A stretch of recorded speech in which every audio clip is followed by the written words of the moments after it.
Hello दोस्तों, आप सभी का स्वागत है हमारे YouTube channel competition coaching centre में। आज मैं आप सभी के लिए लेकर आया हूँ रीजनिंग का पार्ट 4। अगर आपने पिछले पार्ट नहीं देखे हैं तो हमारे चैनल में जाकर आप सभी पार्ट को देख सकते हैं और वहाँ से आपको बहुत से इंपॉर्टेंट क्वेश्चंस मिलेंगे जो आगामी एग्ज़ाम्स में पूछे जा सकते हैं। इस वीडियो में हम लोग देखने वाले हैं किस तरह के क्वेश्चंस, जैसे कि निम्न में से लुप्त संख्या ज्ञात कीजिए। कैलेंडर के क्वेश्चंस हैं। किसी कूट भाषा में पॉइंट को अगर 18192012 लिखा जाएगा तो स्टार्स को क्या लिखा जाएगा। इन सभी तरह के क्वेश्चंस को हम इसमें देखने वाले हैं। ये सारे के सारे क्वेश्चंस आगामी एग्जाम्स में पूछे जा सकते हैं, तो वीडियो को लास्ट तक देखिए और हमारे साथ बने रहिए। चलिए क्वेश्चन नंबर 1 शुरू करते हैं। हमारा क्वेश्चन नंबर 1 है, निम्न में से लुप्त संख्या ज्ञात कीजिए। तो यहाँ पर क्या दिया उस बॉक्स में 10, 6, 64, 12, 7, 95, 8, 3 क्वेश्चन मार्क। तो हमें क्वेश्चन मार्क की जगह पर हमें पता करना है यहाँ पर क्या आएगा। ठीक है, तो इसको सॉल्व करने की कोशिश करते हैं। जैसा कि हम देख रहे हैं नीचे बड़ी संख्या है तो हमें ऊपर से नीचे की तरफ सॉल्व करना है। अगर हम 10 को 6 से मल्टीप्लाई करते हैं अब +4 करते हैं तो 64 तो बनता है।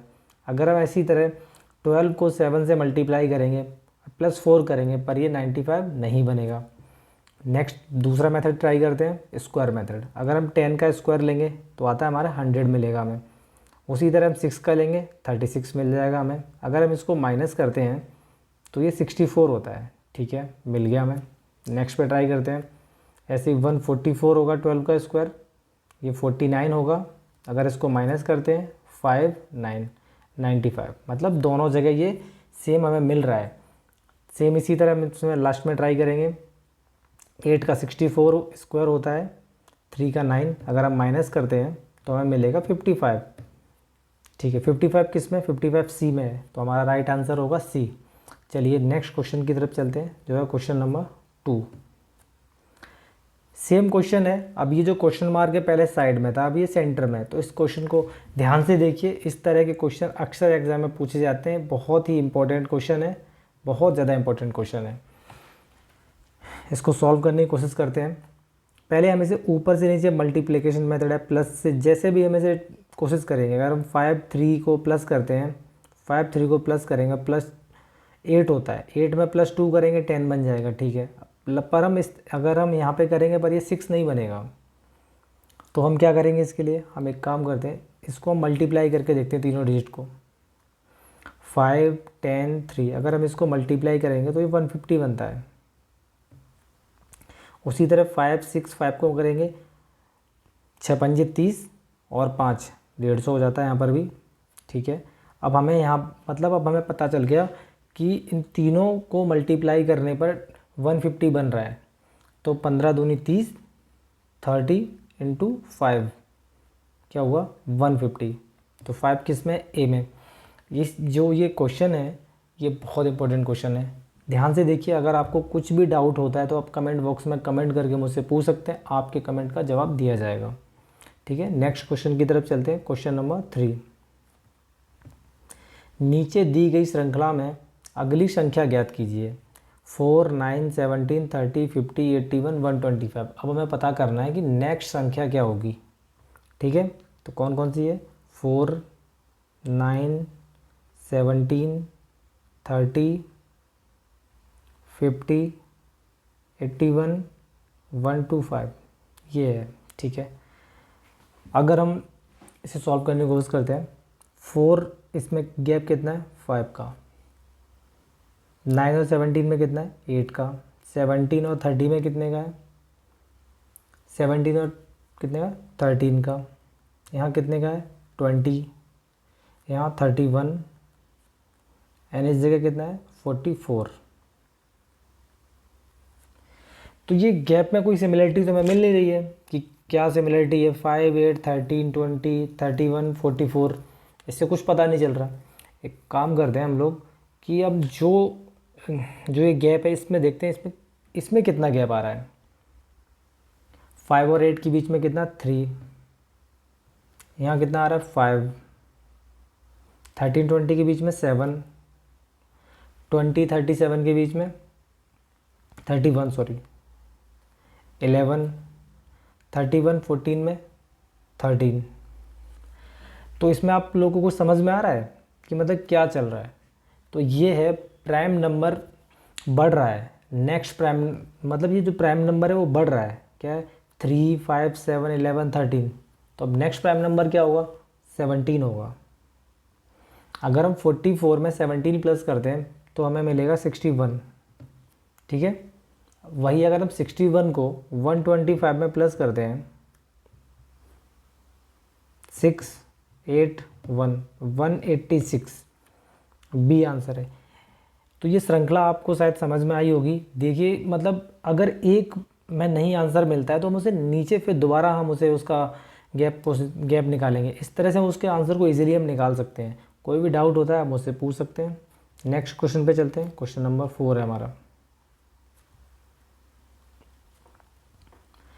किसी कूट भाषा में पौंड को 18192012 लिखा जाता है तो उसी कूट भाषा में स्टार्स को क्या लिखा जाएगा, ठीक है। बहुत ही इंपॉर्टेंट क्वेश्चन है। क्वेश्चन को एक बार पढ़ने की कोशिश कीजिए, ध्यान से पढ़िए, फिर मैं आपको इस क्वेश्चन का आंसर बताता हूँ। इन्होंने पौंड को क्या लिखा है, POND, ठीक है। P हमारा 16 नंबर पर आता है, O हमारा 15 नंबर पर आता है, N हमारा 14 नंबर पर आता है एंड D हमारा 4 नंबर पर आता है, ठीक है। अब इन्होंने क्या किया है, 18 बनाया इन्होंने कैसे, ठीक है। तो कैसे बनेगा, +2 कर देंगे यहाँ पे, 18 हो जाएगा। O 2 के बाद अगर हम +4 करेंगे तो ये 19 हो जाएगा। इसी तरह हम 14 में अगर हम +6 करते हैं तो ये 20 हो जाएगा। सेम इसी तरह 6 हुआ, +8 करते हैं अगर हम 4 में तो ये 12 हो जाएगा। हमें क्या मिल गया, 18, 19, 20, 12, ठीक है। सेम, अब तो सिंपल है। सेम इसी तरह स्टार्स को सॉल्व करेंगे। STARS, S हमारा 19 पे आता है, T हमारा 20 नंबर पर आता है, A हमारा 1 पे आता है, R हमारा 18 पे आता है और S हमारा 19 पे आता है। तो 19 में हम पहले क्या प्रेस करेंगे, 2, हमें क्या मिला 21, फिर हम प्लस करेंगे 4, हमें मिला 24, फिर हम प्लस करेंगे 6, मिलेगा 7, फिर हम 18 में 8 प्लस करेंगे 26, फिर 19 में हम 10 प्लस करेंगे, हमें मिलेगा 29। पर 29 तो उसमें होता नहीं है, तो हम उसके नीचे से हम वर्ड को काउंट करेंगे तो यहाँ पे होगा 3। तो देखिए 21, 24, 7, 26, 3, ये किस में आ रहा है,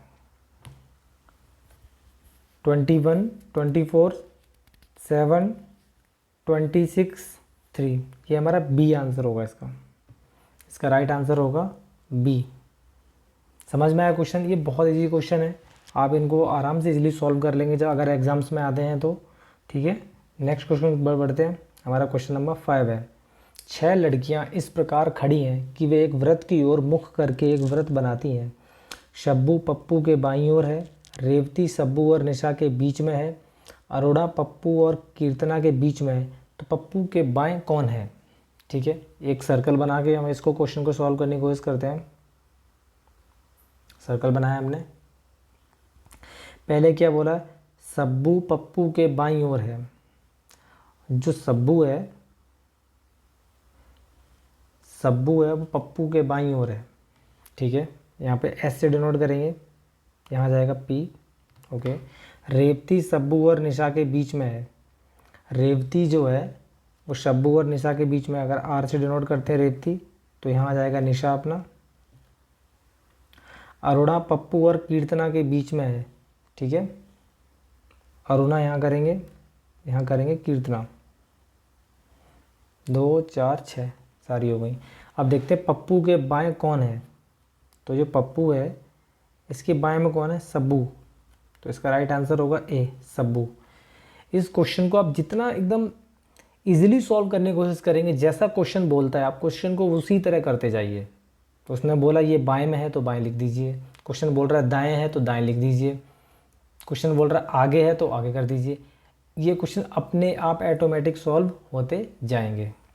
चलिए नेक्स्ट क्वेश्चन की तरफ बढ़ते हैं, जो हमारा क्वेश्चन नंबर 6। यदि 29 फरवरी सोमवार को पड़ता है तो महीने का 11वां दिन कौन सा होगा। कैलेंडर का क्वेश्चन है, काफ़ी अच्छा क्वेश्चन है, इसे आप ध्यान से देखिए, इजीली सॉल्व कर लेंगे। 29 को क्या है, मंडे है, ठीक है। आप सभी जानते हैं -7 करेंगे 27 को क्या होगा, 27 फेब सेम मंडे होगा। फिर -7 करेंगे 15 मिलेगा हमें, 15 फेब को क्या होगा, मंडे होगा। उसने पूछा 11वां दिन कौन सा होगा, मतलब 11 फेब को कौन सा होगा।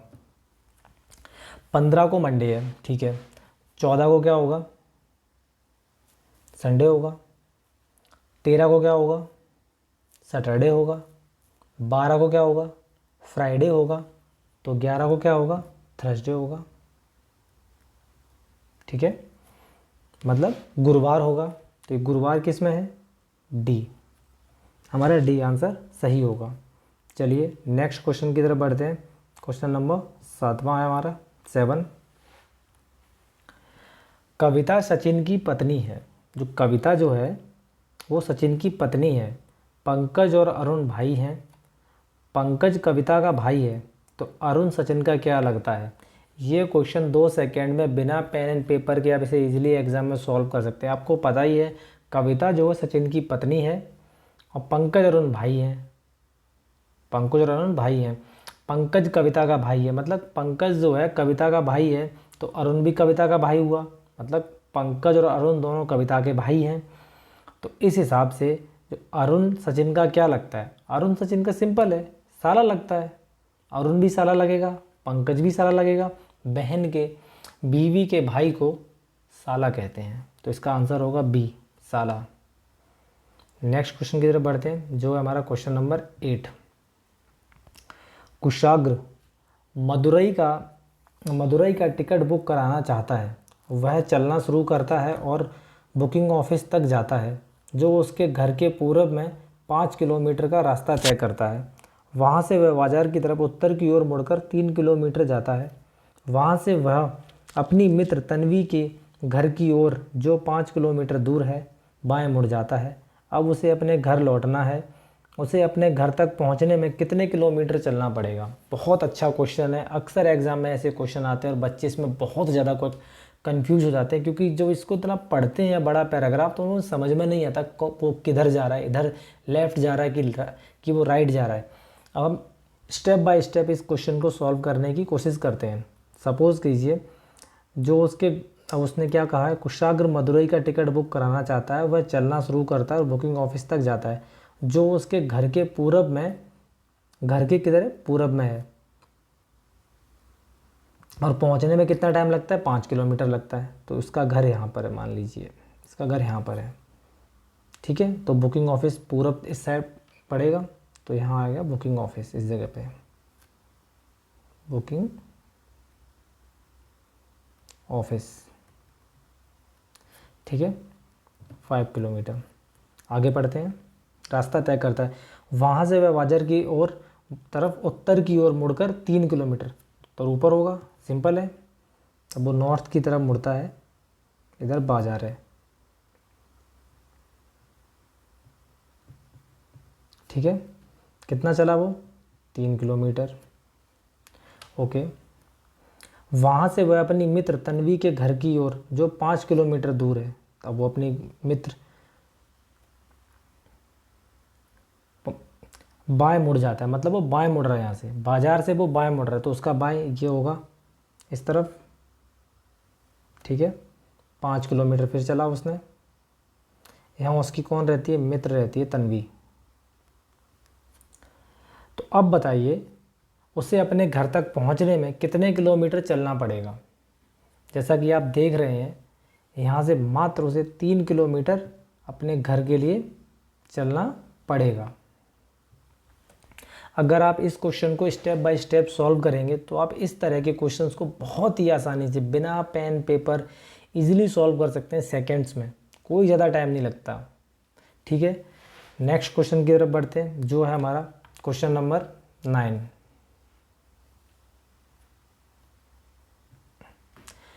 वनस्पति विज्ञान पौधे से संबंधित है तो उसी प्रकार कीट विज्ञान किससे संबंधित होगा? पक्षी से, पौधे से, कीड़े से, बिल्ली से। कीट विज्ञान आपको साफ साफ उसके क्वेश्चन में ही पता चल रहा है, यहाँ पे कीट दिया हुआ है तो ये कीड़े से संबंधित होगा, तो इसका राइट आंसर होगा कीड़े से संबंधित होगा। चलिए नेक्स्ट क्वेश्चन की तरफ बढ़ते हैं। क्वेश्चन नंबर 10, दिए गए अक्षरों में कौन सा अक्षर जी और क्यू के ठीक बीच में है? अब हमें जी और क्यू के ठीक बीच में जो अक्षर है हमें वो बताना है। तो जैसा कि हम सभी लोग जानते हैं जो पोजीशन वैल्यू और जी की होती है, कितनी होती है पोजीशन वैल्यू? 7 होती है। Position value of G is equal to 7 होती है। जैसा हम देखेंगे 1 2 3 4 5 6 7, तो जी जो है वो 7 नंबर पर आता है। इसी तरह क्यू हमारा 17 नंबर पर आता है। तो अगर हम इसे प्लस करेंगे तो यहाँ 24 बनेगा। तो इसके बीच की वैल्यू फाइंड करनी है, मतलब मिड वैल्यू। डिवाइड बाई अगर हम 2 करते हैं तो हमें मिलेगा 12। मिड वैल्यू सिंपल है, हमें 2 से डिवाइड करना पड़ेगा।